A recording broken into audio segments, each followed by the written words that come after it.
जय श्री राम, जय श्री कृष्णा एवरीवन। सो माँ भगवती की तरफ से आपको कोई मैसेज दिया जा रहा है या कुछ आपको गाइडेंस दिया जा रहा है।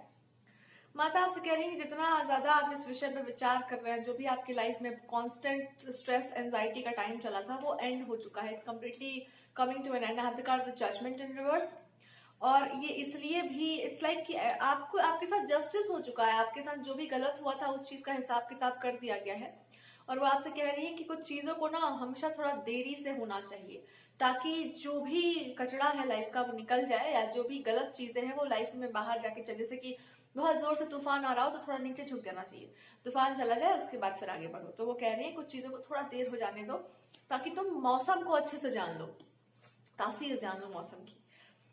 एंड वो ये भी कह रही है कि ऐसा कोई प्रॉब्लम नहीं होगा जिससे वो आपको बचा नहीं सकती, ऐसा कोई समस्या नहीं है जिससे वो आपको नहीं बचा सकती। लेकिन अगर आप उनको शरणागति में ना हो जाओ, या आप ही समझो कि पता नहीं मेरे साथ कुछ गलत हो जाएगा एंड ऑल, तो फिर वो भी आपको बस गाइड कर सकती हैं।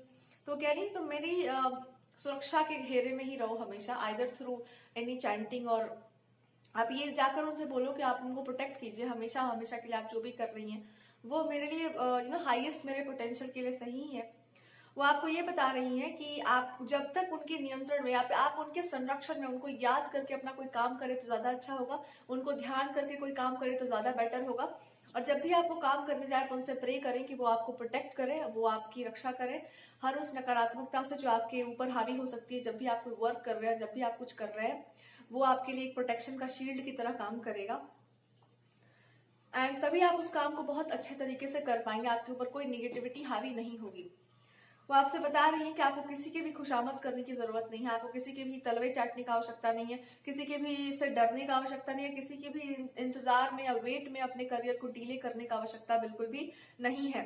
आपके भाग्य में, आपकी किस्मत में कुछ बहुत ही सुंदर, कुछ बहुत ही ब्यूटीफुल सा है। और अगर आपको किसी तंत्र मंत्र से डर लगता है तो आप उसके लिए खुद ही पर्याप्त हो, बिकॉज इस बात को आप मान लो कि आप पे कुछ भी वर्क नहीं कर सकता, आपके ऊपर कोई भी नेगेटिव एनर्जी काम नहीं कर सकती। इस बात को एक्सेप्ट पहले आप कीजिए। दूसरी बात, अगर आपको लगता है कि समथिंग विल गो रॉन्ग, मतलब आप अच्छे होते हुए भी कुछ आपके साथ कुछ बहुत बुरा कर सकता है कोई, आपके मन का ये सब भ्रम है, ऐसा कुछ भी नहीं है। एंड लास्टली वो आपसे कह रही है कि मनी को लेकर के ना आपके अंदर ये है कि इफ आई डू समथिंग तो पता नहीं या तो कुछ बहुत अच्छा हो जाएगा या तो कुछ बहुत बुरा हो जाएगा। सो गॉडेस कह रही है कि इसी अच्छे और बुरे के असमंजस से निकालने के लिए तुमको एक एडवाइस दिया जा रहा है, और वो यही है कि आप जो भी बोलिए ब्लंटली बोलिए, बट थोड़ा सा इनडायरेक्टली बोलिए, डायरेक्टली मत बोलो, इनडायरेक्टली बोलो।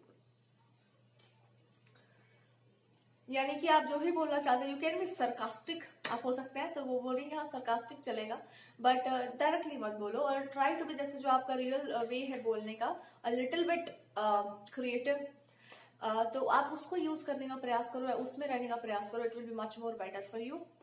लास्टली माता कह रही हैं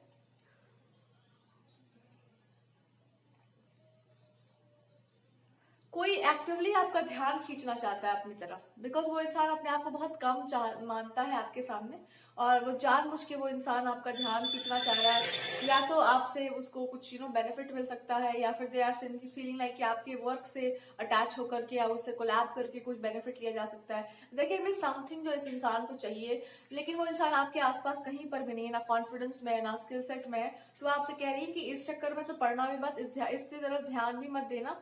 और दूसरी बात वो आपसे कह रही है कि आपको ना अपने स्किल पर प्राउड नहीं होना चाहिए। आपको इस बात पर प्राउड होना चाहिए कि आपको स्किल मिली कैसे है, कहाँ से प्राप्त हुई है। और अगर वो वहां से प्राप्त हुई है जहां से सबको सब कुछ प्राप्त होता है, तो आपको नीचे करने वाला, आपको दबाने वाला, या आपके स्किल सेट की तुलना में भी खड़ा होने वाला कोई नहीं होगा। बिकॉज इंसान को जब वरदान मिलता है या इंसान को कुछ बहुत अच्छा गॉड से मिलता है, तो उसकी तुलना में फिर कुछ और कहीं और नहीं होता है, वो यूनिकली आप ही के लिए होता है। उनके पास इतनी सारी चीजें यूनिक है कि वो आप सोच भी नहीं सकते।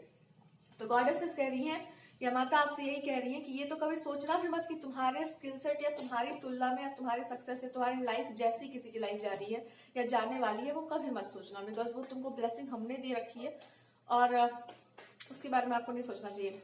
अबाउट समबडीज मैरिड लाइफ या मैरिज या रिलेशनशिप के बारे में गॉडेस क्या कहना चाह रही हैं, उसके रिलेटेड अगर कोई मैसेज है तो शी इज सेइंग कि अभी कुछ चीजों का सच आपके सामने आना अभी बाकी है, और जब सत्य आपके सामने आएगा तो कुछ चीजों से आप खुद ही बाहर निकल जाएंगे, आप खुद ही बहुत सारी चीजों को छोड़कर बाहर निकल जाएंगे। बट कोई ऐसा इंसान हो सकता है जो आपके आसपास भंवरे की तरह मंडराता रहे, लट्टू की तरह घूमता रहे, बट आई थिंक आप इतने स्ट्रांग होंगे कि इन सब चीजों पर बहुत आप प्रभाव नहीं पड़ेगा, आप इन सब चीजों से बहुत ऊपर उठ चुके हैं, so it's not a very big thing for you.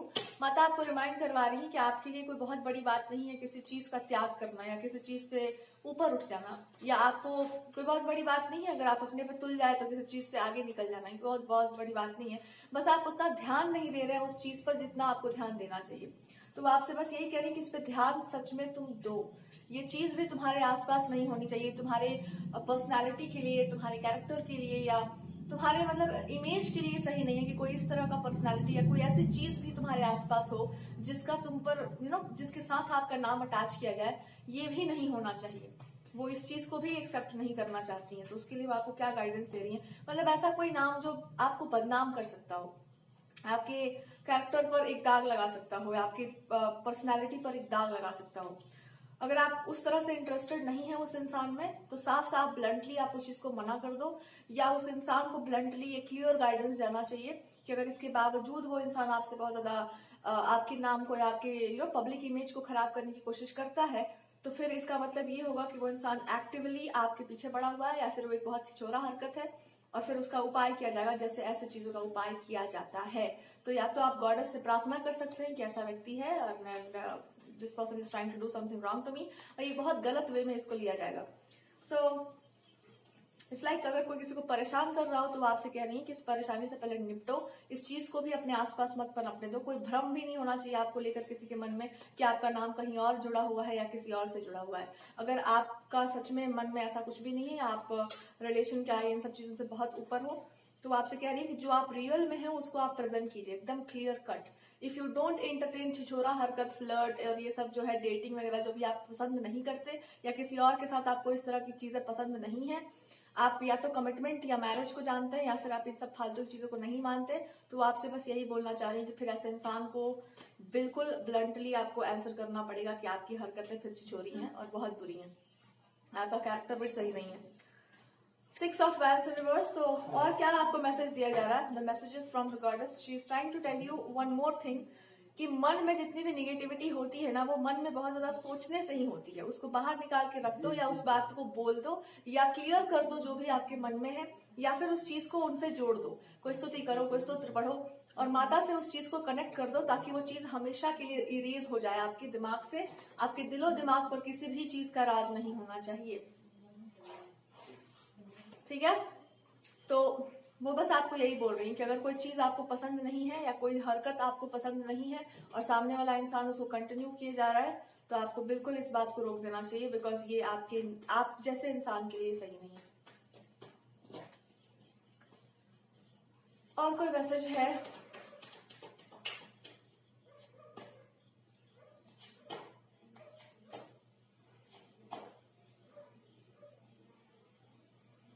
She is trying to tell you one thing कि करुणा, दया, क्षमाशीलता ये सब तब दिखाया जाता है जब या तो कोई आपके शरण में आया हो, या तो फिर वो सच में उसका अधिकारी हो, या तो आपका कोई निजी संबंध हो किसी के साथ, या फिर आप शत्रुता के साथ अगर कोई आया हो तो उसके साथ ये सब नहीं किया जाता है। उसके साथ तो वैसे ही बिहेव किया जाता है जैसा कि उसके साथ करना जरूरी है। तो अगर कोई इंसान आपके साथ एनिमिटी करना चाहता है, दुश्मनी करना चाह रहा है, तो उसके साथ एकदम वैसा ही व्यवहार होना चाहिए आपका जैसा उस इंसान के मन में है, चाहे वो कोई भी हो। और अगर कोई इंसान आपके टाइम को, आपके इमेज को या उस तरह से आपके पीछे पड़ा हो, तो उसके साथ इस सारे सद्गुणों के साथ व्यवहार नहीं करना है। ये बहुत ब्लंटली वो आपसे कह रही हैं। ये सारे जितने भी सद्गुण है आपके, ये आपने अंदर समेट के रखिए। बाहर की दुनिया में जो गलत इरादे से आपके सामने आया हो, उसके साथ इस तरह का व्यवहार बिल्कुल नहीं करना है।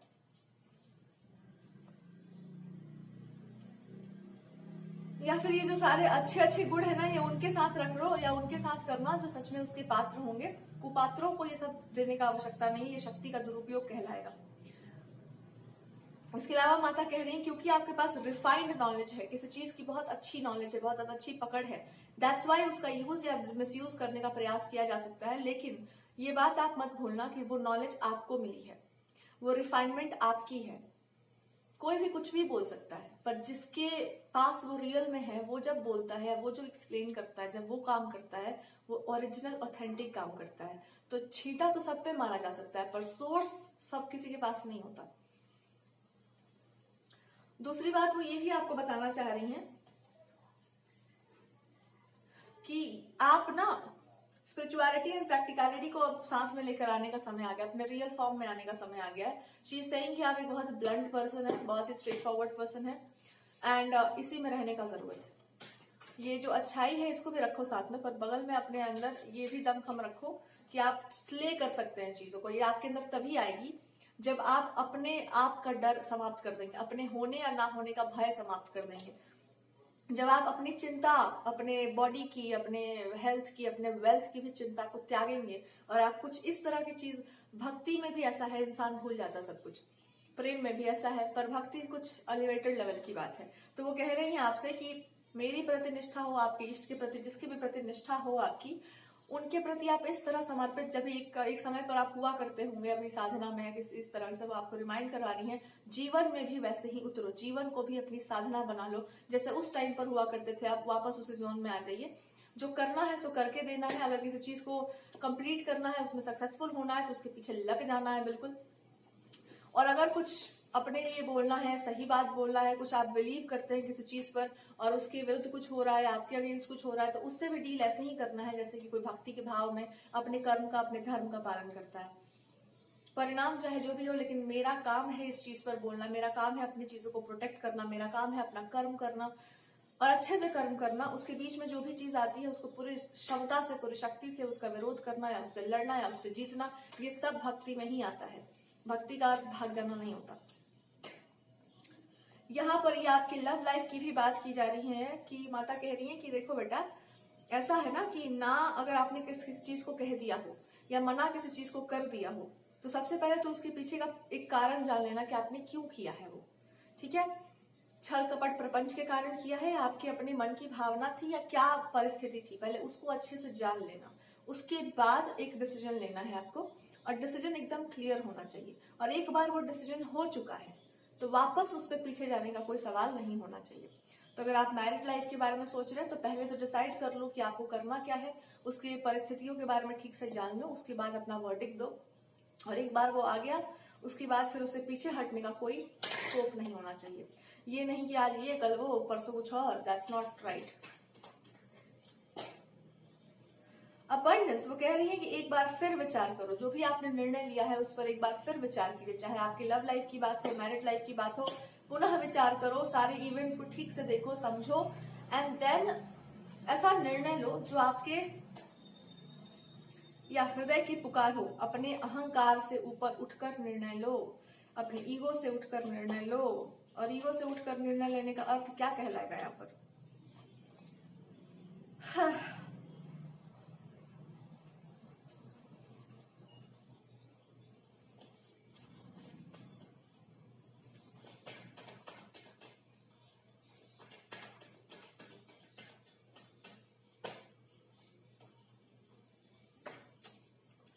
वो आपसे कह रही है कि इससे पहले कि तुम निर्णय लो, तुम होते कौन हो निर्णय लेने वाले, पहले ये बताओ।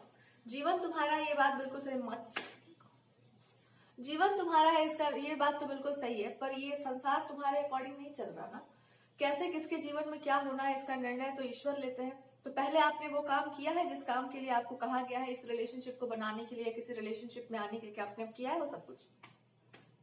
हाँ, तो अगर आपने नहीं किया तो आपको निर्णय लेने का कोई अधिकार नहीं। आप निर्णय ले लेंगे, आगे निकल जाएंगे, फिर वापस आप वहीं पे जाके मिलेंगे।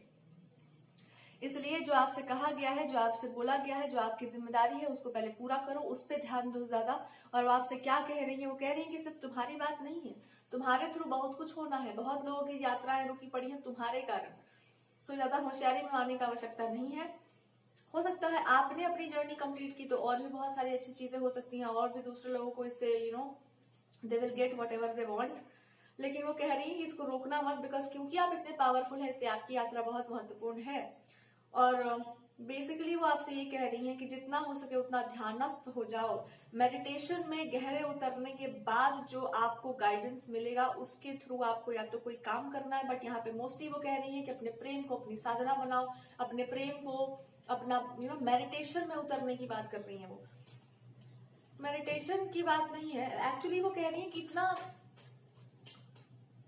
इट्स लाइक योग को और भक्ति को एक दूसरे के साथ लेकर आओ, यानी डिवोशन इतना गहरा होना चाहिए आपका अपने काम के प्रति या किसी मनुष्य के प्रति या आपके अपने भाव के प्रति, इतना कमिटमेंट आपका स्ट्रांग होना चाहिए कि वो ध्यान की अवस्था तक पहुंच जाए और उसमें वो स्थिर रहने के लिए कह रही है, उसको स्थिरता में लेकर के आओ। आपके अंदर में स्थिरता नहीं है, देयर इज समथिंग जो शक्ति पर आपका there has to be, Shiv ji का जो एलिमेंट होता है, there has to be some control और there has to be some silence with that, silence की कमी है, दैट एक साइलेंट वाला मोड होता है, दैट इज नीडेड हियर। अभी भी कुछ ना कुछ हलचल बाकी है आपके भीतर, और वो हलचल क्या है?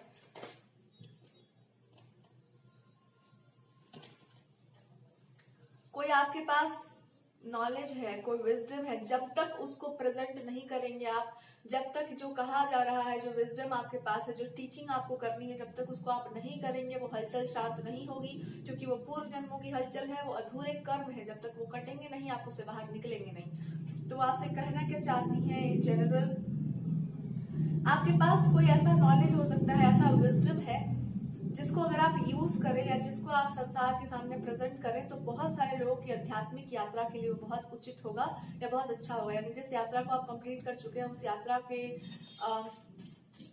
मूल में क्या है या किसको किस रास्ते पर भेजना है। होता है कि डायरेक्शन शो करना कि इधर जाना चाहिए, उधर जाना चाहिए, किस पाथ से जाना चाहिए। You have to become a person जहां पर आप बैठ गए बीच में, you are deciding and giving advices, या तो आप वो कहते हैं फाइल सेलेक्ट करना, किसकी फाइल कहाँ जाएगी। You have to become that person. It's a great role, एक बहुत बड़ी रिस्पॉन्सिबिलिटी है और ये आप कर सकते हैं। आप इसको करना क्यों नहीं चाहते? लड़की, अरे यार, डिटैच होने के लिए वो कह रही है, इस चीज से अपने आप को ऊपर उठाओ। देखो, लक्ष्मी माता का अर्थ अगर हम ऐसे समझना चाहें कि जब हम लोग कहते हैं लक्ष्मी जी, तो वो तो सबके अंदर वास कर रही है, लेकिन जब हम लोग कहते हैं माता, तो कहने का मतलब है कि जिसका मतलब कंट्रोल नहीं है वहां पर, आप ईगो नहीं है वहां। लक्ष्मी जी का एक सबसे सुंदर स्वभाव है कि भगवान जी चाहे जिस भी अवस्था में रहे और जैसे अवस्था में उन्होंने रखा, उन्होंने कुछ कहा नहीं था। इनफैक्ट वो थी तो भगवान जी बेचारे डिप्रेशन में नहीं गए, हमको तो यही लगता है, नहीं तो डिप्रेस हो जाते जैसा सिचुएशन आया था। सो आई थिंक ये नहीं होना चाहिए कंट्रोल फैक्टर, जहां कंट्रोल है वहां ईगो ही है। सो वो कहना चाह रही है कि तुम्हारे थ्रू ये नॉलेज फ्लो करना चाहता है। लक्ष्मी जी का स्वभाव बहुत सौम्य है, परंतु फिर भी वो कभी भी अड़ती नहीं है। She is not so stubborn, but वो है बहुत स्टबर्न। अगर बात धर्म की आ जाए, बात ऐसी आ जाए जहाँ डिसरिस्पेक्ट, उनका अपमान हो, तो फिर तो कोई भगवान में नहीं मना सकते उनको। लेकिन as such in general she is very the most gentlest form of the divine, जिनको देख करके बस यही लगता है कि अब बस बैठे रहेगा, कहीं नहीं जाना है। राम जी से ज्यादा बढ़िया सेफ स्पेस है ये। राम जी तो फिर भी पता नहीं कहाँ भेजने, बट सीता जी इज सीता जी, उन्हीं के ग्रुप में रहना है बस। सो वो आपको बस ये बता रही है कि ऐसा आपको अगर फील होता होगा कि गॉडेस जो है वो उनके सानिध्य में रहना है। गॉड का तो पता नहीं क्या है, कब क्या वो कहाँ चले जाए, बट उनका है गारंटी है कि कुछ भी हो जाए वो आपके प्रोटेक्शन को पीछे नहीं हटने देंगी, या मदर लाइक एक वो होता है कि चाहे कुछ भी हो जाए। तो वो आपसे ये बता रही है कि आपको क्यों वो इतनी प्रिय है, क्यों आपको इतना आकर्षण होता है। इसलिए होता है बिकॉज उनमें एक वर्ड आ रहा है ना कि इट्स नॉट लाइक कि इट्स टाइड की तरह नहीं है वो energy, it's very smooth and very flowing. वो जो ऊर्जा है उनकी, जब उनकी कृपा आती है इंसान पर, बहुत ही स्मूथ सब कुछ चलने लगता है, आराम से सब कुछ चलने लगता है। वो ऐसा टाइड की तरह नहीं जाता है वो energy, it's not very tidal. लेकिन अगर आप कहें कि माँ भगवती को आप कहो या उनके किसी स्ट्रॉन्ग स्वरूप को ध्यान करो, तो आपको पता ही चल जाएगा फिर मजाक मस्ती की नहीं करना चाहिए उनके साथ। सो वो आपको एक्चुअली समझाना ये चाह रही है कि अपने आप को इस एनर्जी में लाकर रखिए जहां पर आपके अंदर कोई ग्रीड नहीं है, कोई चाहत नहीं है, कोई इच्छा नहीं है और ज्यादा आक्रामकता भी नहीं है। इन दोनों के जब ऊपर उठेंगे आप, तो अपने आप उस एनर्जी में होंगे जहां पे नॉलेज और विजडम के साथ साथ आप मटेरियल लाइफ को भी कंबाइन कर पाएंगे। अब इसका मतलब क्या हुआ, ध्यान से समझो। इसका मतलब क्या हुआ, इसका मतलब हुआ कि हम आपको डांट सकते हैं, बोल सकते हैं, लेकिन जब मेरा गुस्सा शांत हो जाए तो उस डांट और उस बोलने के पीछे जो छुपा हुआ था हम उसको एक्सप्लेन भी कर सकते हैं। पर अगर हम गुस्से में हो या गुस्से में आपको डांट भी रहे तो हमने उसकी मर्यादा को जाना है, कितना बोलना है, कहाँ बोलना है, कैसे बोलना है। ये भी माँ भगवती का ही एक वरदान है, वरना गुस्से में तो कौन क्या नहीं बोल जाए। हाँ, और ये क्यों है? बिकॉज आप उस ऊर्जा को फ्लो नहीं करने देना चाहते, आपके अंदर कंट्रोल। आप जानते हैं अगर आप अपने असली रूप में आएंगे, अगर आप अपने रियल नेचर में आ जाए, तो आप वास्तव में एक ऐसे इंसान है जिसके बारे में आपको अच्छा लगेगा उसके साथ रहना, क्या यार वाह क्या बात है, या आपको खुद की कंपनी अच्छी लगेगी, या फिर आपको अच्छा लगेगा यार हम तो अच्छे तो है ही। बट उस चीज से आपको डील करना होगा, अपने अंदर उस चीज को निकालना होगा। क्यों नहीं बाहर आ रहा है? बिकॉज आप इस हाई प्रीस्टेस वाली चीज से भी यही सोच रहे हैं कि मे बी इससे बेनिफिट हो, मे बी इससे लॉस हो, मे बी व्हाट बेनिफिट जो भी मिलता है किसी को भी, तो वो कितना हद तक कैपेबल होगा। I am not interested in that thing. So goddess आपको ये बता रही है कि तुम मत सोचो ना कि उसका क्या फायदा है क्या नुकसान है, तुम अपना काम करो। तुम्हारा वो सोचने का तरीका होना ही नहीं चाहिए कि उससे क्या बेनिफिट है क्या लॉस है, कैसे इस काम को करना होगा। पहले तो उस एनर्जी में आपको आना पड़ेगा, बहुत सौम्य बहुत शांत। दूसरा, जैसे उस ऊर्जा में आप आएंगे ये अपने आप हो जाएगा। जो भी आपके थ्रू काम करना, आप समझ नहीं आ रहे क्या काम करना है, तो सबसे पहले अपने अंदर से इस चीज को निकालो, अपने रियल नेचर आप एक्सेप्ट कर लो कि मेरा रियल नेचर क्या है। एकदम जो कोर का जो नेचर होता है ना आपका, जो सबसे छुपा हुआ है, जिसको आप बचा के रखते हैं दुनिया से, कोई इस नेचर को ना देख ले, जो एकदम फॉरगिविंग है कि चलो कोई गलती भी हो गया चलो माफ कर देते हैं, वो वाला नेचर जब आपका वापस लौट कर आएगा, जो कि लौट कर आना जरूरी है क्योंकि वो आपने बरमनम तिजोरी में लॉक करके आपने रखा हुआ है, उसको तो बाहर नहीं निकालने वाले हैं, उसको तो बिल्कुल नहीं बाहर निकालना है आपको। दुनिया इतना फ्रॉड है, पता नहीं क्या करेगा मेरे साथ। परीक्षा ही ना हो जाए मेरा अगली परीक्षा सीताजी की तरह। इसलिए तो पहले से हड़काते चलो क्यों हम नहीं है वो golden opportunity. So actually goddess कह रही है कि वो आपको पता है, सबको भी पता होगा, और आप मतलब goddesses are actually trying to tell you कि हम सबको पता है आपके बारे में, ये बहुत बड़ा बात नहीं है, एवरीबडी नोज अबाउट यू। तो आपको क्या करना चाहिए?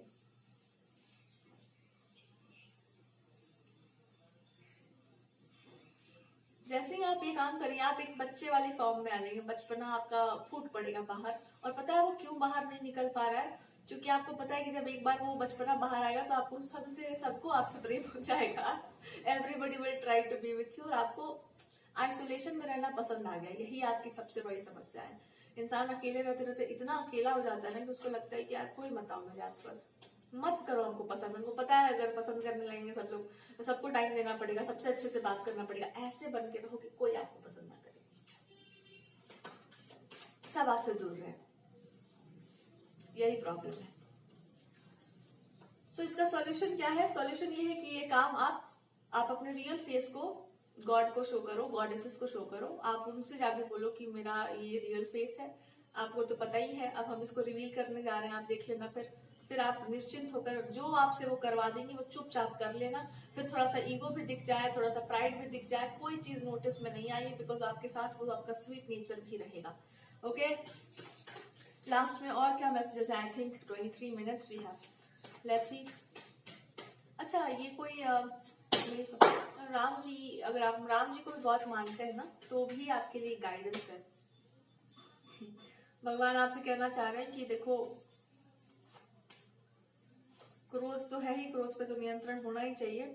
एक और चीज पर नियंत्रण रखिए, वो है आपकी सफलता। वो आप जैसे चाहते हैं ना वैसे हो, ये इस बात को निकाल दो अपने दिमाग से। वो जैसे भी आए वैसे आए, कोई बात नहीं है इसमें। आप जैसे चाहते हैं वैसे आए, ये मत करो अपने अंदर। और दूसरी बात, आपकी मैरिड लाइफ के लिए वो कह रहे हैं कि वही इंसान ऐसे ही आए, इसको भी निकाल दो। ये ऐसे कर लो कि भले ही थोड़ा सा टेढ़ा घुमा करके वो पर्सन हो, या भले ही मतलब जर्नी कंप्लीट हो जाए दोनों लोगों की, भले उसमें तो रफ पैचेस लगे रहे।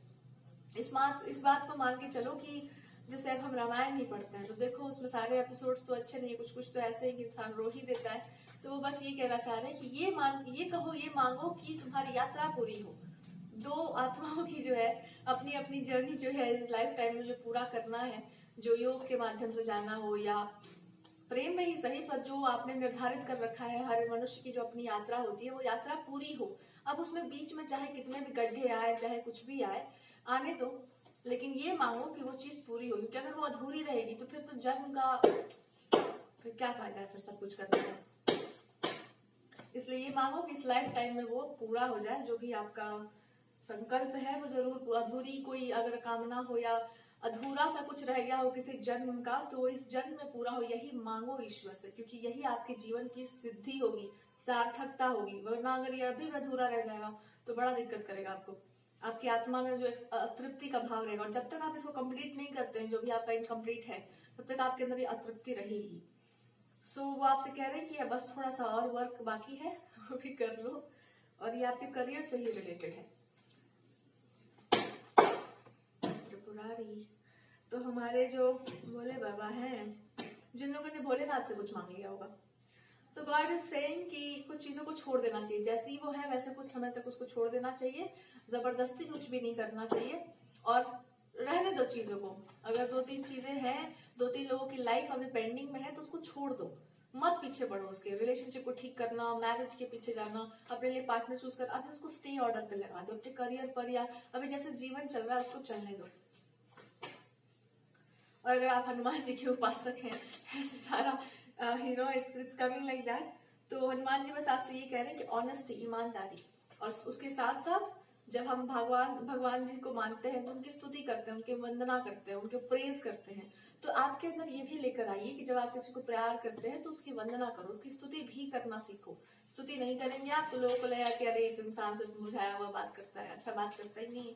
हम लोग को वैसे लोग नहीं पसंद है जो सिर्फ उल्टा उल्टा बात करते हैं। लगता है कि तुम्हारा ज्ञान नहीं चाहिए हमको, मीठा बोलो।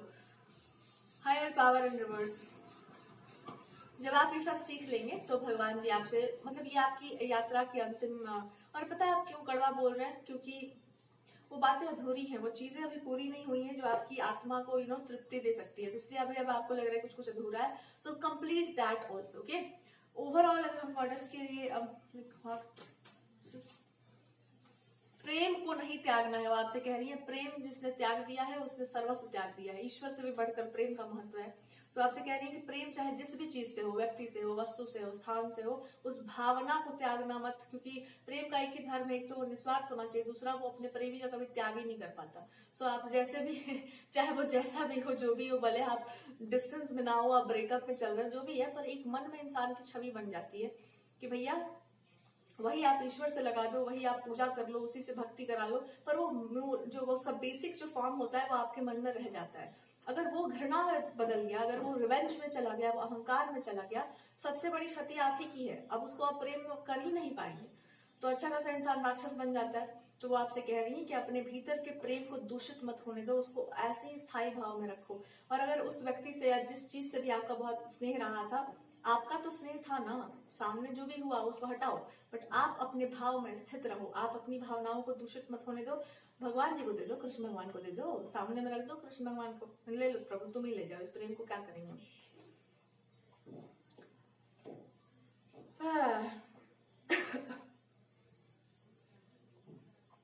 लास्टली वो आपसे ये कह रही है कि यही आपके लिए सर्वोत्तम होगा, लेकिन आपको इस चीज पे उदास नहीं होना चाहिए, नेगेटिव भाव नहीं रखना चाहिए। ये विश्वास रखो कि आप ईश्वर से कुछ भी मांग सकते हो, जो भी वो आप मांगो वो जरूर देने के लिए सक्षम है। तो अगर उन्होंने आपसे कुछ छीना है, कुछ लिया है, वो उसको रिटर्न करने के भी पात्र है, यानी कि वो उस चीज को दोगुना करके भी दे सकते हैं, वो उससे अलग भी कुछ दे सकते हैं, या फिर वो जो चाहे वो आपको दे सकते हैं। पर इस विश्वास को बनाए रखना कि वो आप ही के ईश्वर है। आपसे अगर उन्होंने कुछ गलत हुआ भी है रिलेशनशिप में या किसी चीज में, तो वो उसको फिर से ठीक करने का या किसी और रिलेशनशिप को ठीक करने का या वॉट एवर दैट इज, वो कर सकते हैं। ही इज गॉड, वो भगवान है, उनके लिए कुछ बहुत बड़ी बात नहीं है।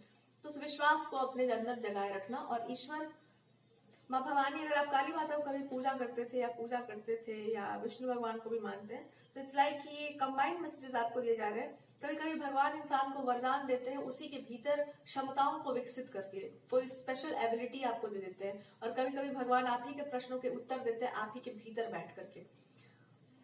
और कभी कभी भगवान दूसरों के प्रश्नों के उत्तर आपसे दिलवाने के लिए आपको तैयार करते हैं या कुछ और बनाते हैं, ताकि आप जब जगमगाओ, आप जब चमको, तो सिर्फ चमको ही मत, दूसरों को भी चमकाओ।